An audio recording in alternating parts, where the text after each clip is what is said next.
While Russia attacks Ukraine, the Biden administration's blunders on the world stage are under the microscope as Vice President Kamala Harris stumbles repeatedly during her visit overseas.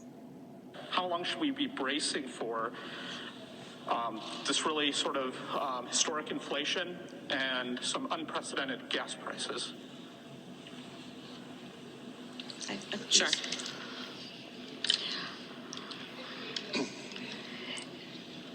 We are in constant communication with the president, with his administration here. Is the United States willing to make a specific allocation for Ukrainian refugees?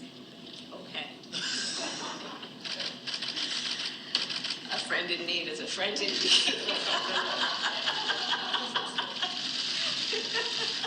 Rachel, I want to go ahead and start with you because you brought up this issue of prevention when it comes to the war in Ukraine. And it comes back to Kamala Harris because this administration talked about how it was going to use diplomacy to try to get us through this, to try to prevent a war. It didn't work. And then you see her there. Whenever she's uncomfortable, whenever she doesn't know the answer to a question, you get that cackle. She has a history of doing it. Or she can't answer the question on inflation.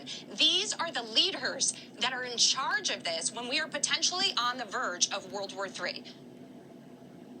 Yeah, it's very troubling. I mean, this is the most dangerous period of time I remember, really, in my lifetime.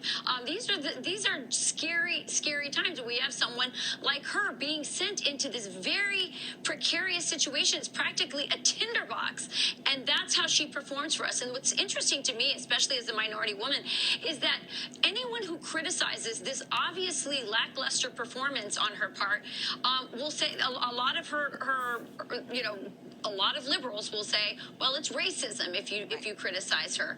And I think about Condoleezza Rice, who was, somebody who we never questioned. You don't have to agree with her politics or her politics, but we never questioned her intelligence. We never questioned how well she represented this country, her class, her grace. She never had moments like this. And so I think I don't know what they're saying, that Democrat minority women should be held to a different standard. I don't think so. This is a very dangerous time. We need to put our best foot forward. They promised us they were going to be the adults in the room.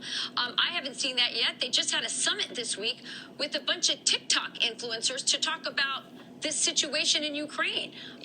It's depressing.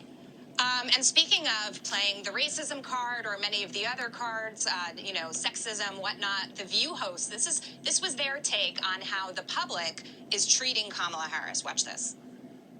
I personally think if she was a guy, they would never say it. This is based in racism. This is based in misogyny.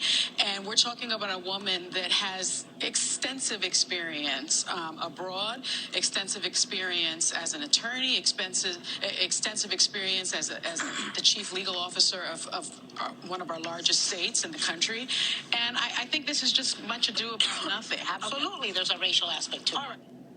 Joey, I want to have get your take on that, your reaction to that. They were trying to list her credentials, but yet we see in the sound bites that we had how she acts, and so the public is being criticized for its criticism of her.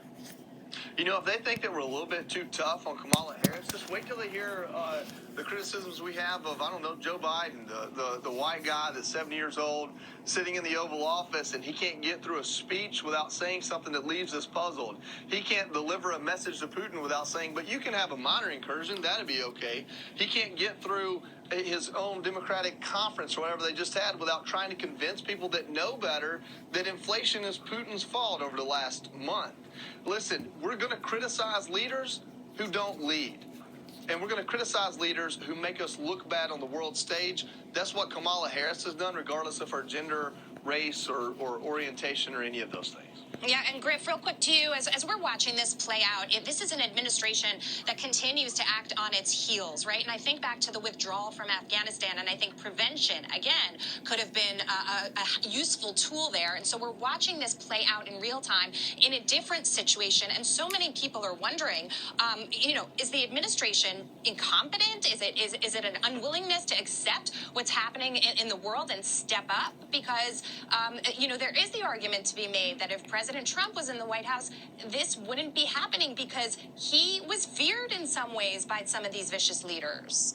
Jackie, I'll leave the history books to answer that question, but this was by no means a Mr. Gorbachev tear down that wall Reagan statement, laughing, standing next to the Polish president, and the gravity of which the stakes are high, as Rachel pointed out. This is a very, very serious moment. You do not need a U.S. leader laughing at a time like this. That's right.